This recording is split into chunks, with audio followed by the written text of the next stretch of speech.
Sir నమస్తే sir. నమస్తే అండి. సార్ మనం ఈరోజు చూస్తే ఆంధ్రప్రదేశ్ ముఖ్యమంత్రి అబ్రాడ్‌లో ఉన్న వాళ్ళ కూతురికి సెక్యూరిటీ పెట్టుకున్నారు. అండ్ వాళ్ళ భార్యకి సెక్యూరిటీకి సంబంధించి గతంలో ఒక జీవో తీసుకొచ్చారు.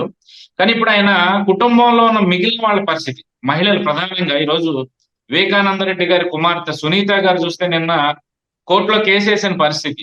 నా మీద నాకు ప్రాణహాని ఉంది అని చెప్పి. సో, ఈ అంశాన్ని ఎట్లా చూడాలంటారు సార్? అంటే భారతదేశంలో ఆయన కుటుంబ సభ్యులు తప్ప ఎవరు ఆడవాళ్ళు కాదనేది ఆయన అభిప్రాయం. హ్మ్. వాళ్ళెవరు మహిళలు కాదు.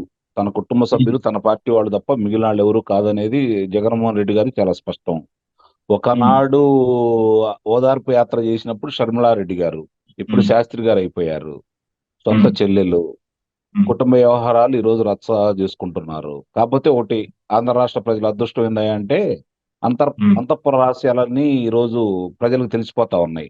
లేపోతే ఏమేం జరిగిందనేది ఆ చెల్లెళ్ళ పోరాటం వల్ల ప్రజలకు తెలిసిపోతా ఉంది. ఓకే. ఇప్పుడు సునీత గారు చేస్తున్న పోరాటం అభినందనీయం. మధ్యలో ఆమె కొంచెం తాత్కాలికంగా నిలుపుదల చేశారు గానీ, అయినా సరే ఆమె అవిశ్రాంతంగా పోరాడుతానే ఉంది. ఆమె పోరాట హ్మ్. ఫలితమే ఈరోజు హ్మ్. వైఎస్ వివేకానంద రెడ్డి గారి యొక్క హత్యకి ఎట్లా జరిగింది, ఏమేంటని చెప్పని ప్రజలకి బాగా తెలిసింది. హ్మ్. ఇంకా పోరాటం కొనసాగిస్తా ఉంది. నిన్న ఆమె మాట్లాడిన విధానం ఒకసారి చూసిన తర్వాత చాలా హ్మ్. స్పష్టంగా ఎవరైనా సరే మా నిర్ణయాలని చంద్రబాబు నాయుడు గారు చెప్పినట్టు మేము చేస్తున్నామంటే మా వ్యక్తిత్వాన్ని మీరు అవమానం చేసినట్టే. హ్మ్. నాకంటూ కొన్ని వ్యక్తిత్వాలు ఉంటాయి కదా! అంటే చేస్తున్న పోరాటం నేను. హ్మ్. దాన్ని వేరే వాళ్ళెవరో వెనకమాల నుండి నడిపిస్తున్నారని చెప్తున్నారంటే దానికి అర్థం పర్థం ఏమి లేదు. షర్మిల కాంగ్రెస్ పార్టీలో ఉంది. సంఘీభావం జరపడానికి నేను ఇడుపులపై ఎళ్ళానే తప్ప, నేనుగా మాట్లాడాలనుకుంటే హైదరాబాద్ లేదా లేపోతే మాకు సెల్ ఫోన్లు లెవ్వని చెప్పని మాట్లాడిన విధానం గూడా ఎక్కడా హ్మ్. తోట్రుపాటు లేకుండా హ్మ్. ఏబిఎన్ వాళ్ళకిచ్చినటువంటి ఆ డిబేట్‌లో చాలా హ్మ్. వివరంగా గూడా ఆమె చెప్పడం గూడా జరిగింది.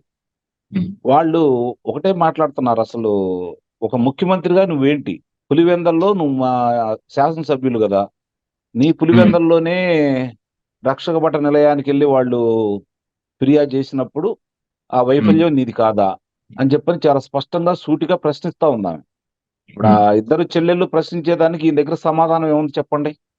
ఎక్కడా అవును. లేదు గదా! ఏ అవును. విషయంలో గూడా లేదు గదా! కాపోతే లేదు. ఏందంటే షర్మిల గారి విషయం వచ్చేతలకి మాత్రం ఒకటి మనం ఆలోచించాలి.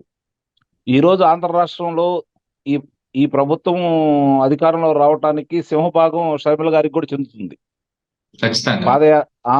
ఆ రోజు ఓదార్పు యాత్రని పూర్తి చేయటం, ఆ అమ్మాయి కాలికి శస్త్రచికిత్స జరిగినా గూడా తిరిగి మళ్ళీ కొనసాగించటం. తర్వాత తల్లి, చెల్లి ఇద్దరు విస్తృతంగా ప్రచారం చేయటం. ఆ పార్టీ కలిసొచ్చిన అంశం. అందుట్లో ఎలాంటి సందేహం గూడా లేదు. కానీ 4.5 సంవత్సరాల నుంచి రాష్ట్రాన్ని వదిలేసి తన మధ్యలో 2 సంవత్సరాల నుంచి తెలంగాణకే పరిమితమైపోయి, ఈరోజు వచ్చి మాట్లాడుతుంటే వాళ్ళు విమర్శిస్తున్నారు. వేరే వాళ్ళు గూడా అంటానికి ఆస్కారం కలగజేశారు. రైతుల యొక్క సుదీర్ఘ పోరాటం, అమరావతి రైతులకి. హ్మ్. వాళ్ళకి సంబంధించి ఈ రోజు వరకు గూడా వాళ్ళ దగ్గరికెళ్ళి సంఘీభావం తెలవకపోవటం గూడా కాస్త ఇబ్బందికరమైన పరిణామమే. ఇప్పుడు షర్మిల గారు గనక అమరావతి రైతుల పక్షాన గాని, జరుగుతున్న అన్యాయాల పక్షాన గాని, ఏందన్నా మనం ప్రత్యేక హోదా తీసుకొస్తాం గదా! మరి ఈరోజు మరి మిన్నకుండిపోయారేంటి? దాని మీద 22 మంది, ఒక వ్యక్తి బయటికెళ్ళినా గూడా 21 మంది లోక్సభ సభ్యుల్లో ఉన్నారు. 9 మంది రాజ్యసభ సభ్యుల్లో ఉన్నారు. దీని గురించి ఇప్పుడు వాళ్ళకి రాజ్యసభలో మన అవసరం వాళ్ళకుంది గాబట్టి, మన అవసరం వచ్చినప్పుడు ఆంధ్ర రాష్ట్ర అవసరాలు అడగండి అని చెప్పని ఆమె మాట్లాడుండా, లేపోతే వాళ్ళ హ్మ్. శ్రేణుల్ని ఇలా చేయండి అని చెప్పుండా గూడా ఈరోజు ఆమెకి ఇంకా మద్దతు పెరిగుండేది. సరే, హ్మ్. ఇప్పటికైనా సరే వచ్చి పోరాటం చేస్తుంది గాబట్టి, నారాసుర రక్త చరిత్ర అని చెప్పిన వివేకానంద రెడ్డి గారి హత్యకు సంబంధించి ఆ రోజు వాళ్ళు మాట్లాడిన దానికి, లేదు ఈయన కారాగారం నుంచి బయట రావడానికి ఎవరితోటి మంతనాలు చేశారనే విషయం గురించి గాని, ప్రజలకు చాలా స్పష్టంగా తెలుస్తుంది గాబట్టి, ప్రస్తుత ముఖ్యమంత్రి గారు, వాళ్ళ అన్నయ్య గారి యొక్క నిజ స్వరూపం అనేది ప్రజలకు అర్థమయ్యే విధంగా చెప్పటంలో మాత్రం వాళ్ళిద్దరూ విజయం సాధిస్తున్నారు. రాష్ట్రానికి ఇది మేలే జరుగుతుందని చెప్పైతే నేను భావిస్తున్నాను.